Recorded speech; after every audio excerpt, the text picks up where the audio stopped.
Good evening. The briefing tonight will be in 3 parts.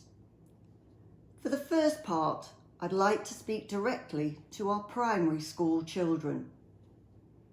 Half term has been very different to what we normally see. Myself and my colleagues at the Leisure Centre would have been welcoming you to the centre to take part in our classes and activities. But due to the coronavirus, we're not able to do this. Your school is also looking very different from what you're used to. The floors have been taped out and there is not as many desks as normal. That's because it's not normal school. You may even have your own toys and equipment. Your teachers will guide you through the coming months and make sure you are all okay.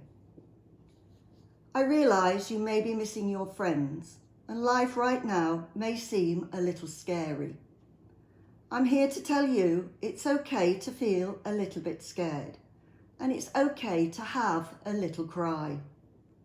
Life is really different from what we're all used to, but your parents, family and teachers are there to help you in any way they can.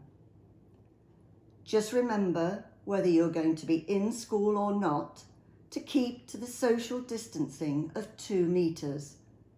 Again, your parents, family and teachers will be there to help you. Try and do some schoolwork and speak to your friends as often as you can by FaceTime or just phoning them.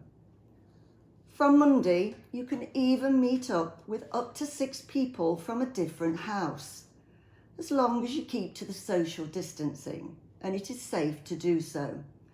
Again, your parents will be there to guide you. On to part 2.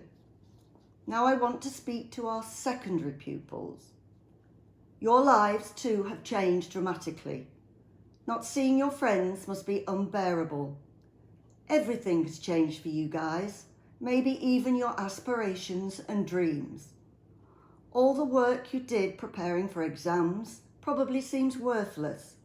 But the time and effort you put into your school life is never worthless.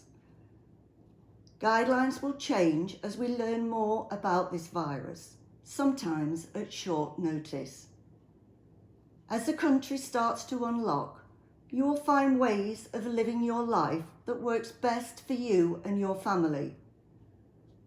Your parents, family, friends and teachers will play an important part as we go forward. Please talk about your fears, worries and anxieties. If you need answers to questions, ask them. Don't feel the questions may feel stupid, because if you need to know the answers, they are not stupid questions. And please remember to follow the government's guidelines. They are there to keep us all safe and alive. Follow the social distancing measures and keep 2 meters apart, no matter how hard it may seem. From Monday, 6 people from different households will be allowed to meet up. Try and keep the number of households to a minimum.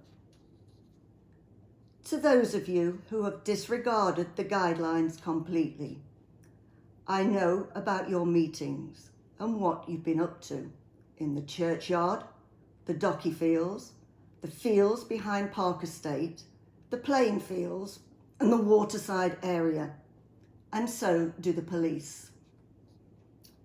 Part 3. Our town is going to change dramatically as we start to unlock.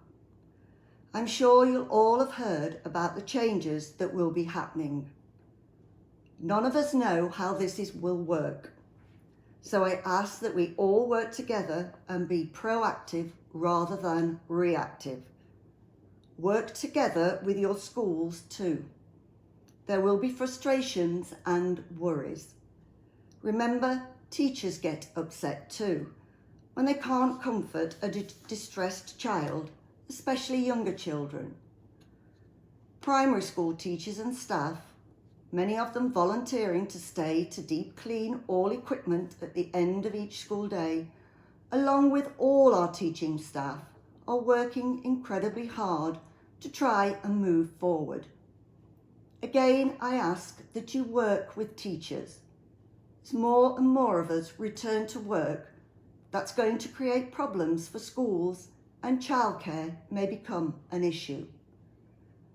As you know, all this is dependent that we continue to meet the 5 stages the government has set out. It may be that there will be a spike in the virus and specific areas have to go into total lockdown again. Let's all do what we have to do to safeguard our way of life. The changes outlined today are, of course, only going to happen if they can happen safely. If COVID secure measures and guidelines can't be met, then it simply won't happen. As from Monday, we can meet up with 6 people, even in private gardens, so long as the 2 metre social distancing is observed. I would ask that you try and keep meetings with too many different households at one time at a minimum. Our COVID-19 Ashbourne Community Support Group is still active and still here for all our residents and our surrounding villages. We have around 150 people in the Ashbourne group who are going out and about, helping out where they are needed.